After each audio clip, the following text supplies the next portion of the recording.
Hey, Tom, you coached Adam forever. Looking at Justin Tucker, does he deserve to be in that category? No question.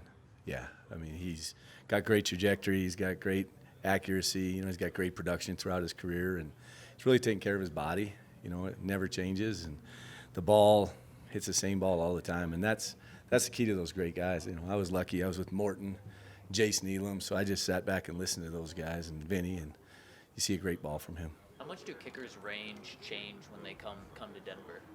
Gosh, I think it's at least 5 yards. You can hit a ball now, especially you see it on kickoffs, but from a field goal, I think you can go back now.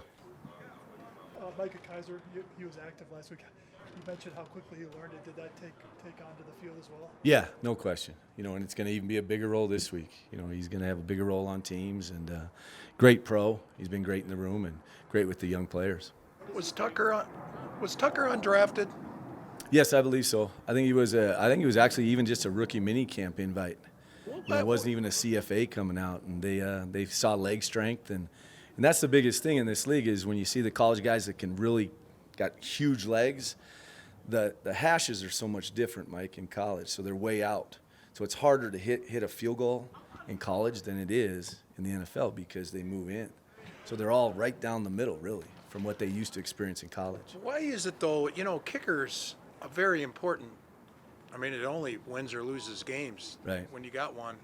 But most of the good ones, the great ones, are undrafted. I mean, you'd think you'd give a more 6th and 7th round picks for them. Yeah, and the reason why is because what you don't see in college is even with Evan coming out from Florida, for example, this year, he had 5 plus 50-yard field goals.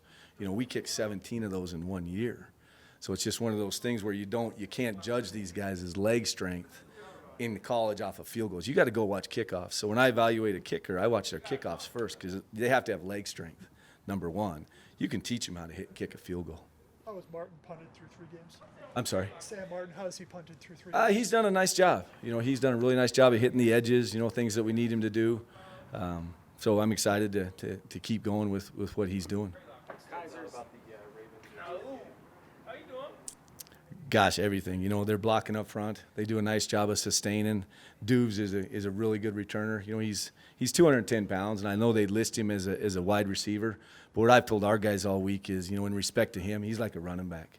You got to tackle those legs. He is. You got to wrap him up. You can't just what we call block tackle. You can't do that stuff with him. But they block really well for him. They believe in him. Anthony Levine's been there since 2012, and he runs that whole show, and they've seen everything, and he can call out what's coming, and they do a nice job. But they block really, very hard for him. With Kaiser, does he bring similar speed, size, physicality as Griffith, or how does that kind of compare? Yeah, I think that the length is different with Jonas. But what Micah brings is leverage, and when I say leverage, it's experience in this game. He's played more games. Jonas is still trying to fill the rectangle and fill all the spacing on special teams.